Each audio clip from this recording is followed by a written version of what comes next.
قاضی فائز عیسیٰ نے اپنے دوست جسٹس سردار طارق مسعود کی سربراہی میں بینچ بنایا. انہوں نے ان کا فیصلہ, ان ججز کا فیصلہ جو ہے وہ معطل کر دیا. لیکن ایک چیز آپ دیکھیں کہ 18 ماہ لگے ان 4 عظیم ججز کا فیصلہ کالعدم کرنے کے لیے. کتنے؟ 18 ماہ. انہوں نے کتنے ماہ میں فیصلہ کیا تھا؟ 4 ماہ میں انہوں نے فیصلہ کر دیا تھا. اور جب مین ایک فیصلہ ہو جاتا ہے تو پھر اس کے اوپر انٹرا کورٹ اپیل یا اس کے اوپر ریویو, اس کے اوپر تو ٹائم ہی نہیں لگتا. لیکن ان ججز کا فیصلہ جو کہ منیب اختر صاحب نے اور عائشہ ملک صاحب نے لکھا تھا, وہ اتنا تاریخی اور اتنا اسٹرانگ ورڈکٹ تھا, اتنا بڑا وہ فیصلہ تھا کہ ان کے فیصلے کو کالعدم کرنے کے لیے آئینی بینچ کو 562 روز لگے. اس سے پہلے بھی ایک بینچ تھا, پھر آئینی بینچ بنا تو ان کے پاس آ گیا. 562 دن لگے, 562 دن ان 4 ججز کا فیصلہ کالعدم کرنے کے لیے. آپ اندازہ لگائیں کہ وہ کتنا بڑا فیصلہ تھا, وہ کتنا بڑا فیصلہ ہے کہ جس کو کالعدم کرنے کے لیے 562 دن لگانے پڑے, کروڑوں روپے کے وکیل کھڑے کرنے پڑے. تو اتنا بڑا ان کا فیصلہ تھا. اب انہوں نے جو فیصلہ دیا ہے, انہوں نے یہ 7 رکنی بینچ تھا, اس میں 2 ججز نے اختلاف کیا. ان کے اختلاف کا اب کوئی نہیں ہے, انہوں نے ان کے اب اختلاف وہ کرتے رہے. لیکن 5 ججز نے 5-2 سے یہ فیصلہ ہے. 7 رکنی یہ بینچ تھا, جسٹس امین الدین خان صاحب کی سربراہی میں بینچ تھا. ان کے ساتھ محمد علی مظہر, حسن اظہر رضوی, مسرت ہلالی, شاہد بلال حسن, ان 5 ججز نے ان 5 ججز کا فیصلہ جو ہے وہ کالعدم کر دیا ہے. اور یہ 5-2 سے فیصلہ ہے. 2 ججز نے اختلاف کیا ہے, جسٹس جمال خان مندوخیل صاحب نے اور جسٹس نعیم اختر افغان صاحب نے. اور 5 ججز نے اب یہ کہہ دیا ہے کہ ایک تو انہوں نے آرمی ایکٹ کو اوریجنل اس کی فارم میں بحال کر دیا ہے. آرمی ایکٹ کی جو شکیں کالعدم قرار دی تھی اعجاز الاحسن صاحب وغیرہ نے, وہ شکیں بحال کر دی ہیں اس 5 رکنی, ان 5 ججز نے, 7 رکنی بینچ کے ان 5 ججز نے. دوسرے نمبر پہ انہوں نے یہ کیا ہے کہ انہوں نے جو 9 مئی کے بعد سویلینز جن کو ملٹری کوسٹ لے جایا گیا تھا, ان کے ٹرائل کو درست قرار دے دیا ہے. اور انہوں نے کہا جی بالکل یہ درست ٹرائل ہے, بالکل ان کا ٹرائل ملٹری کوسٹ میں ہونا چاہیے تھا, بالکل زبردست کام ہوا ہے, ان کے ساتھ یہی ہونا چاہیے تھا 9 مئی کے بعد یہ جو سویلینز ہیں. اور انہوں نے ان ججز نے جو ہے وہ ان کے ملٹری کورٹس میں ٹرائل کو درست قرار دے دیا ہے. اپیل کا کیونکہ ملٹری کورٹس میں ان کو میسر نہیں ہے تو اپیل کا حق کہا گیا ہے کہ ان کو اپیل کا حق دیا جائے 45 دن کے اندر اندر. لیکن جو فیصلہ ہے جو ان 4 ججز کا وہ اور 5 کا 9 مئی کی حد تک اور 4 کا قانون کی حد تک وہ فیصلے جو ہیں وہ کالعدم ہو گئے ہیں. 5-2 سے یہ فیصلہ سنا دیا گیا ہے. اور اب ظاہر ہے یہی فیصلہ ہے. اور اب آئندہ بھی سویلینز کا ملٹری کورٹ میں ٹرائل ہو سکتا ہے جب ملٹری کورٹس کسی کو چاہیں, کسی بھی سویلین کو چاہیں کہ اگر ان کو اس میں آرمی ایکٹ کی وہ ڈومین میں لے آتے ہیں تو ان کو ملٹری کورٹس میں لے جایا جا سکتا ہے اور ان کا وہاں پر ٹرائل کیا جا سکتا ہے. اور یہ وہ ججز ہیں جن کو آئینی بینچ میں شامل کیا گیا تھا. دوبارہ نام سن لیں کہ کون سے وہ جج ہیں جنہوں نے یہ فیصلہ دیا ہے. جسٹس امین الدین خان, جسٹس محمد علی مظہر, جسٹس حسن اظہر رضوی, جسٹس مسرت ہلالی اور جسٹس شاہد بلال حسن. یہ ہیں وہ 5 ججز جنہوں نے یہ فیصلہ دیا ہے. اور 562 روز بعد اعجاز الاحسن صاحب وغیرہ کا فیصلہ جو ہے وہ کالعدم کر دیا گیا ہے. اور اب ظاہر ہے اب یہ جو ملٹری کورٹس میں جو لوگ ہیں جو جن کو ملٹری کورٹس نے کنوکٹ کر کے کسی کو 3 سال, کسی کو 10 سال, حسان نیازی, حیدر مجید, ان سب کو, اور انہوں نے ان کو بھیج دیا تھا. اور انہوں نے بڑی اچھی ایک بات کی تھی حفیظ اللہ نیازی صاحب نے جب یہ جس دن یہ فیصلہ محفوظ ہوئے, آئی تھنک منڈے کو یہ فیصلہ محفوظ ہوا ہے, انہوں نے بڑی اچھی ایک بات کی تھی. انہوں نے کہا کہ روشنم پر کھڑے ہو کر جس طرح سے خواجہ حارث صاحب نے گلوریفائی کیا ملٹری کورٹس کو, تو انہوں نے کہا اب تو میرا یہ دل کرتا ہے کہ آئندہ ہم کوئی بھی کیس ہو تو وہ سول کورٹ میں, وہ ڈسٹرکٹ کورٹ میں, وہ سویلین کسی عدالت میں یا ہائی کورٹ یا سپریم کورٹ لے جانے کے بجائے ہم ملٹری کورٹس میں لے کر جائیں.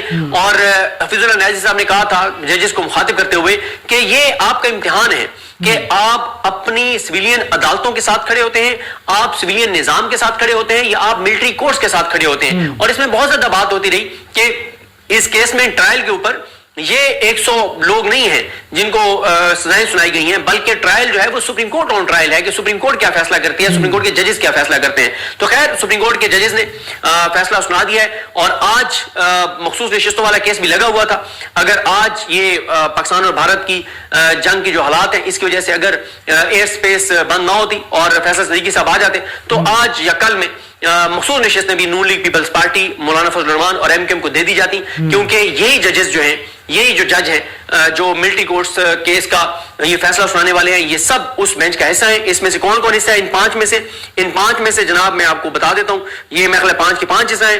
امین الدین خان صاحب بھی ہیں، شاہد بلال حسن صاحب بھی ہیں، بالکل یہ 5 کے 5 اس بینچ کا حصہ ہیں، بلکہ جو 2 جمال خان مندوخیل صاحب ہیں اور نعیم اختر افغان صاحب ہیں، یہ بھی اس بینچ کا، یہ دونوں ججز بھی، یہ 7 کے 7 ججز اس بینچ کا حصہ ہیں۔